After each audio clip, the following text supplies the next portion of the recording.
I will share my screen and okay, sorry. Okay, so you can see my screen now, everyone, I hope. Okay, so welcome to Hunter College Libraries, and today I'm just going to cover how you can connect Hunter College Libraries, how to connect Hunter College Libraries resources and services to your classes. Oops, sorry, that was a mistake. Let me just get back there. Okay. Sorry about that. Okay, so where to find us? So we are part of Hunter College Libraries there are 4 branches that are part of Hunter College Libraries. We have the Leon and Toby Cooperman Library, which is the main library on 68th Street in the East Building. On the 4th floor, there's Archives and Special Collections, which is a great resource. So if it's something, you're thinking about introducing your students to some primary sources that are part of our collections, we have a great history of Hunter College. You can certainly make an appointment with the archivist and bring a class there. We have the Health Professions Library, which is currently at the Brookdale campus, but it will be moving. So the Spark site will have information about the temporary location, and a lot of the books will be coming here. Social Work and Urban Public Health Library is at the Silberman campus, uptown, and I think we have some of their books here now too. The Zabar Art Library, if you're not aware, is in the North Building. So that's another nice little small library. So we're all part of Hunter College Libraries, and you can find us in any of these. And online, of course, this is the most important, and I'll be showing you the rest from here. So I will link to that next, but I just want to show you here. Let me just get that ready so I can share a different screen. Okay, so moving on. Resources. We have books, we have ebooks, we have databases that have ebooks, streaming video, journals, news, other primary sources, images, and more.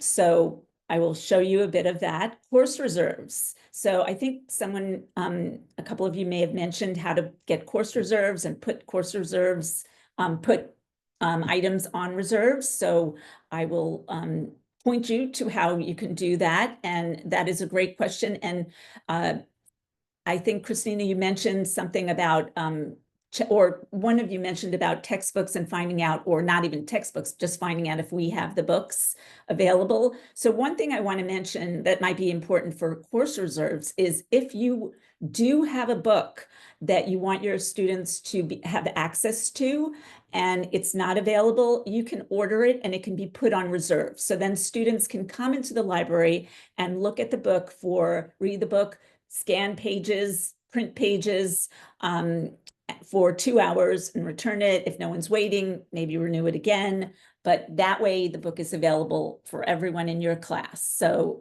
please consider that if you check to see if we have the book and we don't have it. Printing and scanning. As I mentioned, you can do that with course reserves. We have printers, we have scanners in the library. So students often scan pages. It's free. Scanning is free. Printing is, I think, 5 cents, but full-time students get an allotment on their one card to use for printing. Technology loans. We have long-term technology loans and day-long technology loans. So sometimes students will want to borrow a laptop for the semester, or they just might want to borrow a calculator for the day. So those are all available.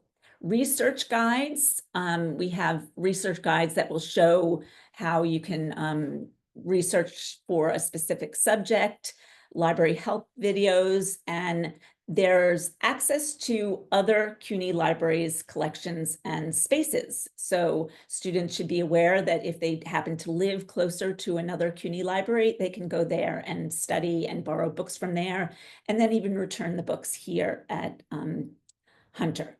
So I am going to stop sharing for a moment and reshare the library's website, because that is where I will show you around. Sorry, let me just start my share again.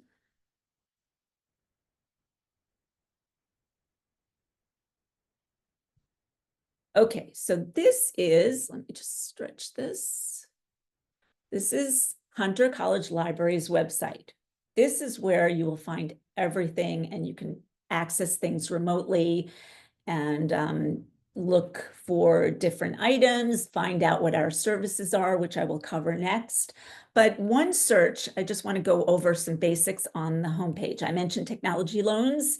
If you want to look up the policies for technology loans, you can click here. Research guides, you can see all the research guides that we have available in the different subjects. And let's just go back to Hunter College Library. So one search is a discovery layer that will allow you to search through almost all of the Hunter College Library's resources, including books on the shelf, and most of the databases can be searched through one search. So it's the broadest search you can do for Hunter College Library's resources, and even extended to CUNY, all of CUNY resources. And we also have access to SUNY resources as well. So if we don't have something at Hunter and it's not available at CUNY, and if it's available at SUNY, we can borrow it from there. If it's not available from SUNY, there's interlibrary loan, which extends it further. So students should really have access to everything. And what happens sometimes, and you might want to mention this, is sometimes students will be looking for a journal article, and they'll wind up on the vendor's site, and the vendor's site will say, you can have this article for $50. Well, students should know and not be discouraged, because they do not have to pay for resources since we have access to so many. So one search is where you can search for anything, pretty much. You can put it search term in, and then you will get results. And let's just see this for this broad term, we get 16 million results. So obviously there's ways to filter that. And then you can, so for example, let's say you want to know only the books on the shelf. You want to know what's actually in the library. You can just search for books on the shelf. And that way you will only get the books that are in the library. Let's go back here. So that was one search results. There is advanced search. If you also, just filter on books, you can filter just on books. And basically it's just limiting the one search to books. Databases. This will give you a list of all of the databases. So you can search by title or browse by title, subject, or type. So type is like, biographies, book reviews, data and statistics. There are all these different types of resources available in the databases. And if you want to look at the list of the databases, you can go through and see if we have them available. And if one of the things we teach students is to use bibliographies to find resources. So if students using a bibliography and they want to know if we have a journal, you can look up the journals there. And then reserves, I mentioned, you can find reserve items. You can add an item on reserve here. Faculty add an item to reserve here, and this will get you to a form where you fill out the information about the reserve item you want to put on reserve. So in addition to books being put on reserve, we can copy sections of a book and put those pages in a folder on reserve that students can get to.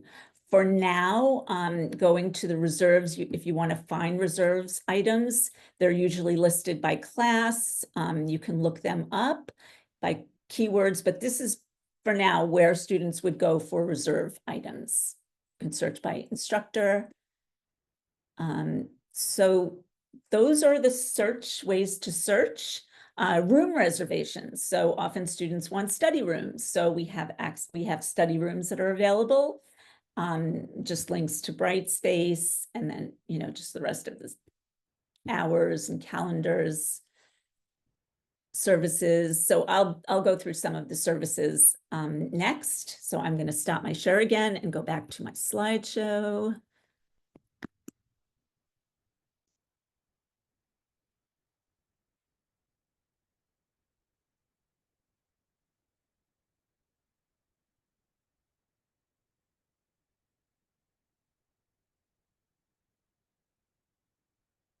Okay, so we went to resources. So we got a sense of the resources. Oh, there are also library help videos. So if a student just wants a quick, or you want a quick refresher on how to do something, how to search for something, we have library help videos, and they are linked from the research pages section. Services. So we have in-person and virtual reference service. So a librarian is usually at the desk between 10 and 8 every day during the semester. So if anyone is interested, if a student is interested in, or faculty interested in just some basic information, talking to a librarian just in person, if they happen to be in the library, they can just come over to the welcome desk, and the reference desk is also there. So that's just an easy way to get reference service if you happen to be in the library. We also have an Ask a Librarian 24-hour chat service, which is a great resource for students who might be, or anyone working late at night, and you need a question answered about a research question. You can go online late at night. You won't get a Hunter librarian, but all of the librarians that are part of this consortium are professional librarians and can help with searching, finding resources, finding the database in which the resource can be found. What librarians at other institutions can't do is access our databases, but they often have the same ones. So if need be, they can demonstrate it by using their own resources. Subject librarians, there are a bunch of us who are subject librarians, and we do individual research consultations, which is what Jennifer had with Stefania earlier when they were discussing resources for Italian studies. So anyone who, you can look up the subject librarians. My subjects are economics and accounting, computer science, and film and media. Other librarians have like anthropology, I don't know if we have someone for nutrition, but we do. You can look on the website under the directory. There is the subject librarians, a section for the subject librarians. In addition to the individual research consultations, we subject librarians do collection development. So every year we get, often we hope, we get a budget to purchase books. With that money, we can we often ask you in the departments what books would be of most interest to you, and then we can order them for you when we have the funds to do that. We also offer librarian-led instruction sessions. So if for English 120, a librarian is invited into the class, into every English 120 class. So we're always do at least one session to introduce students to the resources available and help them with research projects. So if a student is interested in maybe after the session, meeting with the librarian to go over the databases a little bit more, help with a research question. We do help with focusing research questions. There's a lot that reference librarians can ways we can help. There is a Library 100 class, which is a 1-credit full semester research and information literacy class. It's a great class for students who are interested in research and information literacy. I highly recommend it. Often students take it when they are about to graduate because they need a credit to graduate, but they often say, I wish I had this class the first year I was here. Interlibrary loan, as I mentioned, we have access to CUNY libraries, our library, CUNY libraries, SUNY libraries, and interlibrary loan. And then how you can share this information with students. You can share it with students in Brightspace, on your syllabus. in class just by talking about it. We can talk about it if we are in an information session with your class, but we can help you help provide some language for your class just to customize it. If you only need to tell your students about how to access course reserves, or just some basics about where they can find technology loans. That's a way to get that, to communicate that information to your students. And then I think that is it. And I am ready for questions if anyone has. So I will stop sharing.